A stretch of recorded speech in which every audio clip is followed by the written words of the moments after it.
आज की कहानी है माता पिता का स्वाभिमान। सुमित, अरे सुनते हो, हमारे बेटे कबीर ने आज क्रिकेट में बेस्ट प्लेयर का अवार्ड जीता है।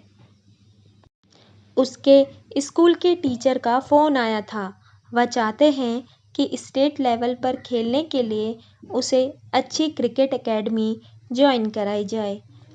निधि ने अपने पति सुमित को चाय का कप देते हुए कहा तो सुमित हैरानी से कहने लगा, अरे वाह, हमारे बेटे ने तो कमाल कर दिया आज।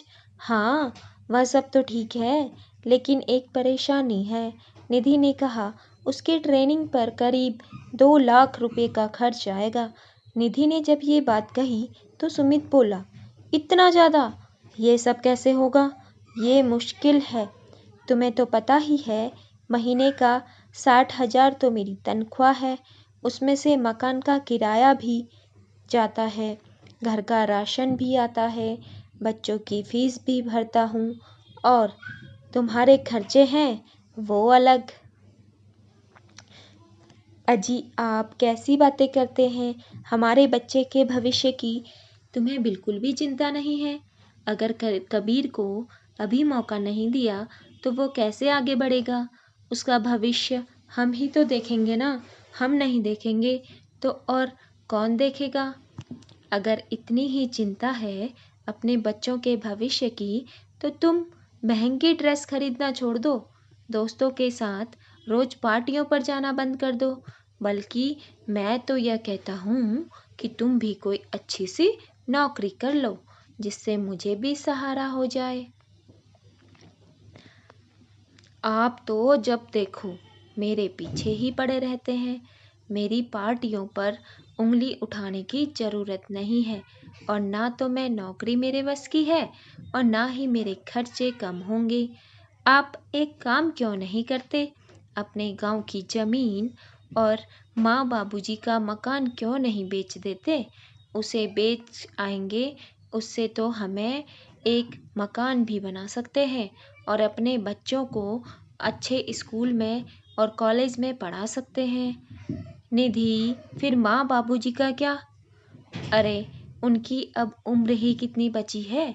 अगर उनको हमारे साथ रहना है तो रह सकते हैं, पड़े रहेंगे किसी कोने पर, और क्या। अरे, ये क्या अनाप शनाप बोले जा रही हो तुम मेरे माँ बाबूजी के लिए? मैं उनको पहले भी कितनी बार कह चुका हूँ यहाँ आकर रहने के लिए, लेकिन बोलो तो कहते हैं कि गांव की प्रदूषण रहित हवा ही उन्हें रास आती है। अब भी लोग अपना गांव छोड़ना ही नहीं चाहते, तो मैं कैसे ज़बरदस्ती कर सकता हूँ? सुमित, चाहे कैसे भी करके उन्हें मनाना तो पड़ेगा। हमारे बारे में ना सही, कम से कम अपने बच्चों के बारे में तो सोचो। और क्यों नहीं मानेंगे? वैसे भी माँ बाबूजी कुछ दिन के मेहमान हैं, आज नहीं तो कल उन्हें तो भगवान के पास जाना ही है। निधि, या फिर क्या अनाप शनाप बकती जा रही हो तुम मेरे माँ बाबूजी के बारे में? तो और क्या बोलूँ? तुम एक काम करो, अगले हफ्ते दिवाली आ रही है, हम सब 4-5 दिन की छुट्टियां मनाने के लिए वहीं चलते हैं। इसी मौके पर मैं माँ बाबूजी से बात करूँगा। 1 सप्ताह बीत जाने के बाद सुमित और निधि अपने बच्चों के साथ अपने माँ बाबूजी के गांव पहुँचे। घर में घुसते ही बच्चे खुशी से चिल्ला पड़े, दादू, दादी। दोनों ने अपने दादा दादी को झप्पी डाल दी। अपने बेटा बहू और पोता पोती को अचानक आया देख चंद्रशेखर जी और ममता जी की खुशी का ठिकाना न रहा। चंद्रशेखर जी बोले, यह तो तुमने बहुत अच्छा किया बेटा, जो इस दिवाली यहाँ चले आए, वरना हमारी तो हर दिवाली सूनी ही निकल जाती है। इस बार ऐसा नहीं होगा बाबूजी। आपकी बहू आपकी फेवरेट पंजीरी और मठरी भी बना कर लाई है। इतने में निधि बोली, माँ जी, मैं चाय बना कर लाती हूँ, फिर एक साथ बैठकर खाएंगे। जीती रहो बेटा, दिल खुश कर दिया। तुमने तो आज दिल ही जीत लिया।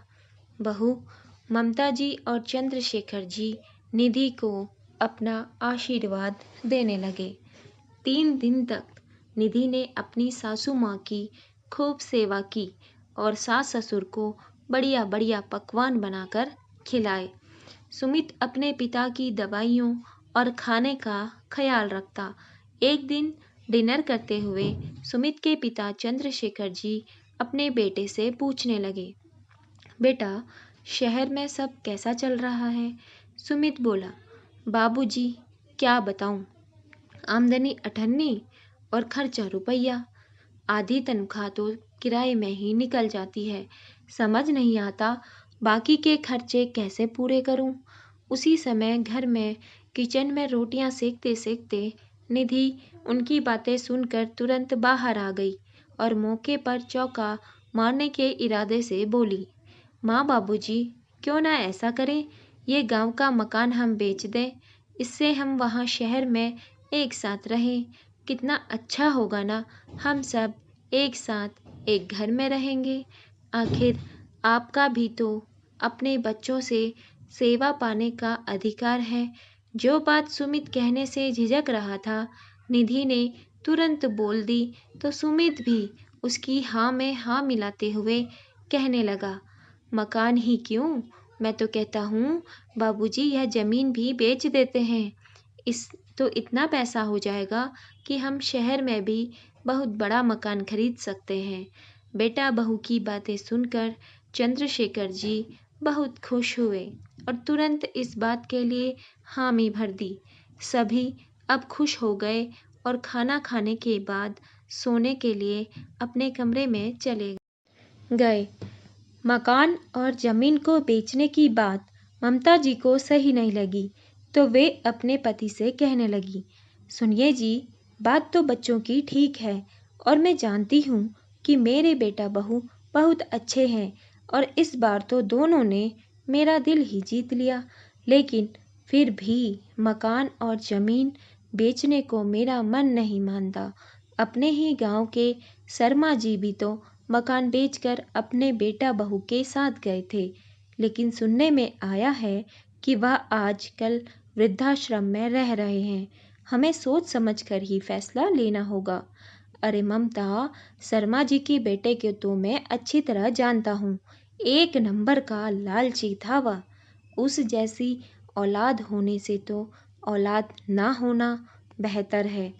तुम उसकी तुलना अपने बेटे से मत करो। हमारा बेटा तो हीरा है, हीरा। सुमित के कहने पर चंद्रशेखर जी ने अपना मकान और जमीन बेचने पर लगा दिया और कुछ दिनों में मकान और जमीन बेचकर अपने बेटे बहू के साथ शहर आ गए। वहां आकर चंद्रशेखर जी ने सुमित को एक बड़ा सा घर दिलवाया जिसमें वे सब लोग एक साथ रहने लगे। शुरू शुरू में सब कुछ बहुत अच्छा था। सुमित और निधि अपनी माँ बाबूजी की खूब सेवा करते। सास बहू आपस में माँ बेटी की तरह रहने लगे। सफाई और बर्तन के लिए काम वाली लगी हुई थी और बाकी का काम वे दोनों मिलजुल कर लिया करती थी। समय बीतने के साथ साथ निधि ने कामों में से पल्ला झाड़ना शुरू कर दिया। थोड़े ही समय में ममता जी को अपनी बहू के व्यवहार में भी परिवर्तन आना नजर आ गया। बहू पूरे घर को अपने अनुसार चलाने लगी। घर के हर काम में अपनी मनमानी करने लगी। घर का सारा खर्च उसने अपने हाथों में ले लिया और काम वाली बाई भी हटवा दी, क्योंकि अब उसे लगता था कि जब घर में सासू माँ बैठी हैं तो काम वाली बाई को पैसे देना बेकार है। इसीलिए अब सारा काम ममता जी ही करने लगी। आए दिन अपनी सहेलियों के संग घूमने निकल जाती या किटी पार्टी घर पर अरेंज कर लेती, जिस कारण बच्चों को संभालने के साथ साथ रसोई का सारा काम भी एक बाई की तरह ममता जी को ही संभालना पड़ता। उधर चंद्रशेखर जी को सब्जी और दूध लाने और बच्चों को स्कूल के लिए बस स्टॉप पर छोड़ने जैसे काम दे दिए गए। वैसे तो ममता जी दिन भर काम में लगी रहती थी, लेकिन आज सुबह से ही उनकी कमर में बहुत दर्द हो रहा था। सफाई करने, खाना बनाने से लेकर बर्तन धोने तक सारा काम ममता जी अकेले ही करती थी। रात तक ममता जी की कमर में इतना तेज दर्द होना शुरू हो गया कि वह दर्द से कराहने लगी। अपनी पत्नी की ऐसी हालत देखकर चंद्रशेखर जी से रहा न गया। अगली सुबह उन्होंने अपने बेटे से साफ साफ कह दिया कि अगर बहू से काम नहीं होता तो सफाई और बर्तन के लिए एक काम वाली बाई लगा लो, क्योंकि इस उम्र में तुम्हारी माँ इतना काम नहीं संभाल सकती। लेकिन बाबूजी, अब तो जानते हैं कि मेरी तनख्वाह पहले जितने ही है, इतनी है कि मैं काम वाली बाई का खर्चा नहीं उठा सकता, और वैसे भी माँ और निधि मिलकर सारा काम कर लेते हैं। आप शांति बनाए रखें।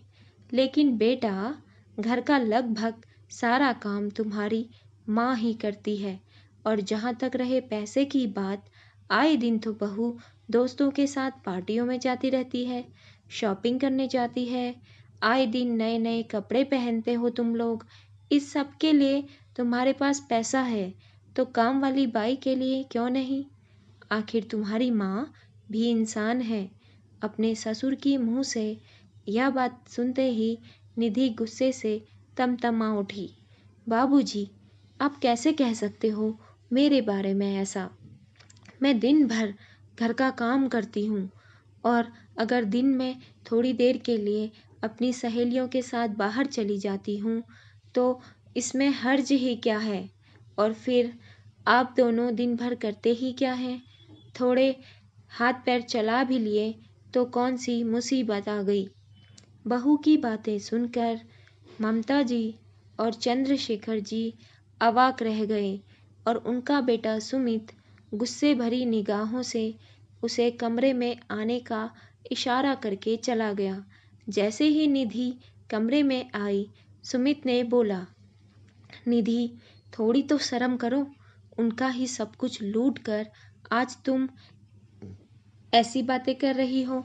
सुमित की बात सुनकर निधि भड़कते हुए बोली, तो क्या गलत कह दिया मैंने? उनके कारण मैं अपने को नहीं बदलूंगी। मैं पार्टी में भी जाऊंगी और लेटेस्ट डिजाइन के कपड़े भी पहनूंगी। उन्हें अगर तकलीफ हो रही है तो वे ये घर छोड़कर वापस जा सकते हैं। ऐसे कैसे कह सकती हो तुम? केवल हमारे खातिर अपना सब कुछ बेच कर यहाँ आए हैं। ये सब तुम्हें भी मालूम है कि उनके यहाँ रहते हुए तुम्हें कितनी सहूलियत है। बढ़िया खाना, घर की साफ सफाई, बच्चों की देखभाल और घर की चौकीदारी, सब काम तो कर देते हैं। मुझे सब मालूम है, लेकिन जो बातें आज उन्होंने मुझे सुनाई हैं, उसके बाद तो मैं उन्हें यहाँ हरगिज नहीं रहने दूंगी। अपनी पत्नी के मुंह से ऐसी बातें सुनकर सुमित अपना सिर पकड़कर बैठ गया। लेकिन अब निधि ने तय कर लिया कि वह अपने सास ससुर को चैन से नहीं रहने देगी। आज चंद्रशेखर जी और ममता जी की शादी की सालगिरह है। यह चंद्रशेखर जी के लिए बहुत ही खास था, इसीलिए वह आज बहुत खुश थे। हर बार की तरह इस बार भी अपनी शादी की सालगिरह को यादगार बनाना चाहते थे। इसीलिए चंद्रशेखर जी सुबह सुबह ही नहा धोकर तैयार हो गए थे। जैसे ही चंद्रशेखर जी कमरे से बाहर निकले, उनकी बहू निधि ने उनके हाथ में एक थैला और 500 रुपये थमाते हुए कहा, बाबूजी, सब्जियां खत्म हो गई हैं, ले आइएगा। और हाँ, धनिया पत्ती और हरी मिर्च लाना मत भूलिएगा। चंद्रशेखर जी ने देखा कि सुमित भी अपने काम पर जाने को तैयार था और चाय नाश्ता कर रहा था। चंद्रशेखर जी अपने बेटे के पास गए और उसे कहने लगे, बेटा, तुम्हें तो पता ही है कि आज का दिन मेरे लिए कितने मायने रखता है। इसीलिए मैं चाहता हूँ कि तुम्हारी माँ को कुछ सरप्राइज दूँ। कहते हुए चंद्रशेखर जी ने अपने बेटे से कुछ पैसे मांगे। सुमित ने कहा, बाबूजी, मैं तो महीने की तनख्वाह लाकर निधि के हाथ में दे देता हूँ, आप उसी से मांग लीजिए। ऐसा कहकर सुमित अपने काम पर चला गया। बाबूजी ने जब अपनी बहू की तरफ उम्मीद भरी नज़र से देखा तो निधि बोली, बाबूजी, आपको भी मालूम है कि इनको महीने की कितनी तनख्वाह मिलती है। इतनी महंगाई में गुजारा भी मुश्किल से होता है और आपकी कमाई तो अभी है नहीं और आपको इस उम्र में सरप्राइज़ देने की सूझ रही है। आप अपने पुराने शौक अब भूल जाइए और राम का नाम जपिए। आपको जितने पैसे दिए हैं उनसे सारी सब्जियां आ जाएंगी और फालतू खर्चों के लिए मेरे पास पैसे नहीं हैं। इतना कहकर बहू कमरे में चली गई। बहू की ऐसी बातें सुनकर चंद्रशेखर जी खुद को लाचार और ठगा सा महसूस कर रहे थे। उनके पोता पोती उनके पास आए और उनसे पूछने लगे, दादाजी, आज आप किस सरप्राइज़ की बात कर रहे हैं? ऐसा क्या स्पेशल है आज? चंद्रशेखर जी उनकी बात सुनकर मुस्कुराते हुए बोले, बेटा, आज तुम्हारी दादी और मेरी शादी की सालगिरह है। आज हमारी शादी को 40 वर्ष पूरे हो चुके हैं और उन 40 वर्षों में एक बार भी ऐसा नहीं हुआ कि मैंने तुम्हारी दादी को कोई उपहार न दिया हो। लेकिन इस बार शायद। कहते कहते अचानक चंद्रशेखर जी का गला भर आया और वह पैसे उठाकर सब्जियां लेने के लिए चल दिए। सब्जियां खरीदते समय भी चंद्रशेखर जी के कानों में उनकी बहू द्वारा बोले गए शब्द मिर्ची से भी तीखे लग रहे थे। लगातार वही बातें उनको अंदर ही अंदर झकझोर रही थी। वह मन ही मन सोच रहे थे कि कोई अच्छा काम करो तो ऊपर वाला अच्छा फल देता है, लेकिन हमने तो किसी को भी कोई दुख नहीं पहुंचाया, क्योंकि हमने तो बहू बेटे की खुशी के लिए सब कुछ बेच दिया और आज ऐसी हालत हो गई है कि पत्नी को उपहार देने के लिए भी जेब में 500 रुपये नहीं है। सब्जियां खरीद कर चंद्रशेखर जी वापस आने लगे कि एक दुकान पर कुल्हड़ वाला दूध बन रहा था। उसे देखकर वे सोचने लगे कि कुल्हड़ वाला दूध तो ममता को बहुत पसंद है। गांव में रहते हुए भी शाम को टहलने लाला की दुकान पर रुककर कुल्हड़ वाले दूध का आनंद उठाते थे, तो क्यों ना आज यही ले लिया जाए। सब्जी के पैसों में से 50 रुपये बच गए थे, तो चंद्रशेखर जी ने ममता जी के लिए दूध खरीद लिया और संतुष्ट मन से घर लौट आए। चंद्रशेखर जी को पसीने से तरबतर देखा तो ममता जी ने अपने आंचल से उनका चेहरा पोंछा। इस उम्र में इतना काम करने की क्या ज़रूरत है? अब से आप आराम करेंगे। यहाँ सब्जी की रेहड़ी आती है, थोड़ी महंगी सही, हम लोग यहीं से सब्जी खरीद लेंगे। वो सब छोड़ो, ये देखो मैं तुम्हारे लिए क्या लेकर आया हूँ। मेरी जीवन संगिनी, तुम्हें हमारी शादी की सालगिरह बहुत बहुत मुबारक हो। यह कहते हुए उन्होंने कुल्हड़ वाला दूध ममता जी की तरफ बढ़ाया। ममता जी मुस्कुराकर बोली, आप भी हद करते हैं। जीवन में इतनी परेशानियां हैं, फिर भी आप किसी न किसी तरह मेरी जिंदगी में मिठास घोल ही देते हैं। बाबूजी, मैंने आपको धनिया पत्ती और हरी मिर्च लाने को कहा था, वह कहाँ है? उसकी नज़र जैसे ही माँ जी के हाथ में कुल्हड़ वाला दूध में गई तो वह भड़क उठी। अच्छा, तो वो पैसे आपने माँ जी के लिए दूध लाने में खर्च कर दिए। शर्म नहीं आई आपको इस उम्र में चोरी करते हुए? ममता जी बोली, बहू, उसमें इनका कोई कसूर नहीं है। यह तो केवल मेरी खुशी के लिए मेरा मनपसंद दूध खरीद कर लाए थे। बात अभी चल ही रही थी कि अपने दादा दादी को एनिवर्सरी का तोहफा देने के लिए उनकी पोता पोती बगीचे से फूल तोड़कर उनके लिए एक गुलदस्ता बनाकर ले आए और बोले, दादा दादी, हैप्पी एनिवर्सरी। ममता जी और चंद्रशेखर जी अपने पोता पोती को ढेर सारा आशीर्वाद देने लगे। अपने बच्चों को दादा दादी के साथ देखकर निधि जलकर कोयला हो रही थी। उनके कान पकड़ते हुए बोली, जब देखो अपने दादा दादी के आसपास मंडराते रहते हो, कोई पढ़ाई लिखाई नहीं है क्या? इतने में सुमित भी घर आ गया और बोला, जब घर आता हूँ बस आप लोगों का यही कलेश। क्या हो गया है? सुमित ने चिल्लाकर पूछा तो निधि ने चिल्ला चिल्लाकर उसे सारी बात बताई।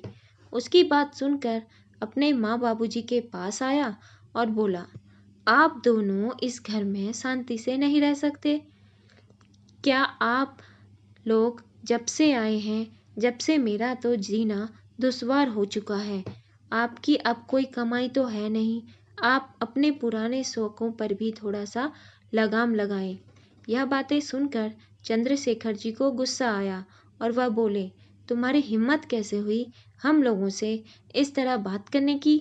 यह मत भूलो कि केवल हमारी वजह से आज तुम लोग घर के मालिक बने बैठे हो। तो कोई ऐसा नहीं किया आप लोगों ने, सभी माँ बाप अपने बच्चों के लिए करते हैं। यह कहते हुए गुस्से से तिलमिलाता हुआ सुमित अपने पैरों को पटकता हुआ अपने कमरे में चला गया। ममता जी और चंद्रशेखर जी अपने बेटे बहू के रवैये से बहुत हैरान थे। चंद्रशेखर जी की नज़र अपनी पत्नी की ओर गई तो देखा उनकी आंखों में आंसू थे। बस अब बहुत हुआ, यह सोचकर चंद्रशेखर जी अपनी अलमारी खोलकर कुछ देखने लगते हैं। इतने में सुमित भी नौकरी पर जाने के लिए तैयार होकर जूते पहन रहा था। अपने पिताजी को देखा तो वे थैले में कुछ कागज रखते हुए बाहर की ओर निकल रहे थे। तब सुमित ने पूछा, कहाँ जा रहे हैं? तो चंद्रशेखर जी बोले, बैंक जा रहा हूँ, कुछ पैसों की ज़रूरत है। इस पर सुमित ने कहा, आपको पैसों की ज़रूरत क्या पड़ गई? मैं भिखारी नहीं हूँ जो तुमसे पैसे मांगता रहूँगा। भले ही तुम्हारे कहने पर मैंने गांव का मकान और ज़मीन बेच दिए, लेकिन फिर भी मेरे पास एफडी में कुछ पैसे पड़े हैं। शाम को जब तुम ऑफिस से घर आ जाओगे तो मुझे तुमसे कुछ ज़रूरी बात करनी है। इतना कहकर चंद्रशेखर जी घर से बाहर निकल गए। शाम के 7 बज चुके थे। सुमित भी ऑफिस से घर आ गया था, लेकिन चंद्रशेखर जी अभी तक घर नहीं आए थे। इधर ममता जी की चिंता बढ़ती जा रही थी। करीब 7:30 बजे चंद्रशेखर जी घर आए। ममता जी ने देखा तो उनके हाथों में कुछ उपहार थे। अजी कहाँ चले गए थे आप? मुझे तो आपकी बहुत चिंता हो रही थी। चंद्रशेखर जी ने देखा, जहाँ एक ओर उनकी पत्नी की आंखों में घबराहट थी, उधर दूसरी ओर सुमित और निधि को जो गुस्से भरी निगाहों से देख रहे थे। बहू को गहरी निगाह से देखते हुए चंद्रशेखर जी ममता जी को कहने लगे, अरे भाग्यवान, कल शादी की सालगिरह पर मैं तुम्हें कुछ दे नहीं पाया। तुम्हारी सभी साड़ियाँ पुरानी हो गई थी ना, तो आज मैं तुम्हारे लिए तुम्हारी मनपसंद सिल्क की साड़ी खरीद कर लाया हूँ और तुम्हारी पसंद की दाल मखनी और पनीर की सब्जी भी लाया हूँ। जो सेलिब्रेशन हमने कल नहीं किया वह आज करेंगे। हमें किसी की 4 बातें सुनने की ज़रूरत नहीं है। चंद्रशेखर जी सोफे पर बैठे और पास रखे टेबल पर एक पैर रखा और उस पर दूसरा पैर रखकर आराम से बैठ गए। उनकी बातें सुनकर निधि गुस्से से लाल हो रही थी तो सुमित अपने पिता पर भड़कते हुए बोला, बाबूजी, यह भी कोई तरीका है घर में बैठने का? अगर आपको लेटना ही है तो अपने कमरे में जाकर लेटिए। तो चंद्रशेखर जी बोले, यह घर मेरा है, यह सोफ़ा मेरा है। तुम मुझे बताओगे कि मुझे कहाँ बैठना चाहिए और क्या खाना चाहिए? अपने बाबूजी के मुंह से यह बातें सुनकर तो निधि का मुंह खुला का खुला रह गया। पिताजी, आप शायद भूल रहे हैं, यह घर आपका नहीं, मेरे पति का है और यहाँ वही होगा जो मैं और मेरे पति चाहेंगे। क्योंकि चंद्रशेखर जी बड़े आरामदायक अवस्था में बैठे रहे और बोले, पूछो अपने पति से कि यह घर किसके नाम पर है। टैक्स बचाने के चक्कर में उसने अपनी माँ जो कि महिला सीनियर सिटीजन है के नाम पर रजिस्ट्री करवाई थी, और मैं भी यही चाहता था कि यह घर तुम्हारी माँ के नाम पर ही रहे। इसीलिए मैंने ही उसे सुझाव दिया था। इस मतलबी दुनिया का हाल देखते हुए ममता को अपने मकान बेचते समय ही हम दोनों की सुरक्षा की चिंता हो रही थी, जिसके मद्देनज़र मैंने यह फैसला लिया था। इतना बड़ा धोखा भगवान आप लोगों को कभी माफ़ नहीं करेगा। निधि चिल्लाने लगी। बहू, हमें घर से निकालने चली थी, पर ये क्या तुम पर ही उल्टा हो पड़ गया। और बेटा, अगर तुम लोग इस घर में रहना चाहते हो तो तुम्हें मुझे महीने के 10,000 रुपये देने होंगे, जिससे मैं और मेरी पत्नी अपना घर चला सकें, और घर और रसोई का सारा काम तुम्हारी पत्नी देखेगी। तुम्हारी माँ अब से घर का कोई काम नहीं करेगी। यदि तुम्हें पसंद है तो तुम लोग यहाँ रह सकते हो, वरना दरवाज़ा तुम्हारे सामने है। ममता जी ने चंद्रशेखर जी को रोकने की बहुत कोशिश की, लेकिन आज वो रुकने वाले नहीं थे। अपने बेटे के साथ अच्छा रिश्ता रखने की मैंने भरपूर कोशिश की कि उसके कारण ही हम अपनी इच्छाओं को भी भूल गए, और उसी को अपनी पत्नी का हुक्म मानने से ही फुर्सत नहीं है। अपने माँ बाप का प्यार और त्याग पल में भुला दिया उसने। लेकिन अब मैं बिल्कुल यह ख्वाहिश नहीं रखता हूँ कि मुझे अच्छा पिता बनना है। मुझे तो अब अच्छा पति बनना है। अपने ससुर के मुंह से यह बातें सुनते हुए निधि तो जैसे उबल पड़ी। बस इससे ज़्यादा गलत मैं बर्दाश्त नहीं करूँगी। हम लोग आज ही ये घर छोड़कर चले जाएंगे। कहते हुए निधि अपने कमरे में गई और सामान पैक करने लगी। पीछे पीछे सुमित आया और बोला, तुम पागल हो गई हो? तुम्हें पता भी है बाहर कितनी महंगाई है? घर का किराया ही 25,000 है। राशन पानी, बच्चों की पढ़ाई का खर्च, हमारी फिर से वही हालत हो जाएगी जो पहले थी। और वैसे भी सारा किया धरा तुम्हारा है। मैंने तुम्हें कितनी बार समझाया था कि उनका ही सब है, उनसे ही सब कुछ लेकर उनसे ही बदतमीजी मत किया करो, लेकिन तुम नहीं मानी। अब जब पानी सर से ऊपर चला गया तो यह सब तो होना ही था। अब तो सुमित की बातें सुनकर निधि का सिर चकराने लगा था, और वह सिर पकड़कर धड़ाम से बिस्तर पर बैठ गई। उसे अपनी गलती का एहसास हो चुका था, लेकिन अब कुछ किया नहीं जा सकता था। चंद्रशेखर जी ने जो जो करना था वह कर चुके थे, और अपनी पत्नी के साथ बैठकर अपना पसंदीदा भोजन कर रहे थे। अब चंद्रशेखर जी ने अपनी पत्नी को भी समझा दिया कि अब वह खुद के लिए जीना शुरू करो, ठाठ से जियो।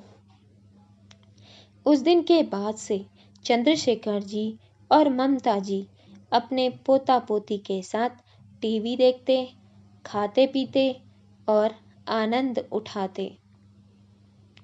दोस्तों, आपको यह कहानी कैसी लगी? लाइक और कमेंट करके ज़रूर बताएं, और चैनल को सब्सक्राइब करना ना भूलें। ऐसी ही कहानियाँ आपके लिए मैं लेकर आती रहूँगी, इसीलिए आप चैनल को बिल्कुल भी स्किप ना करें।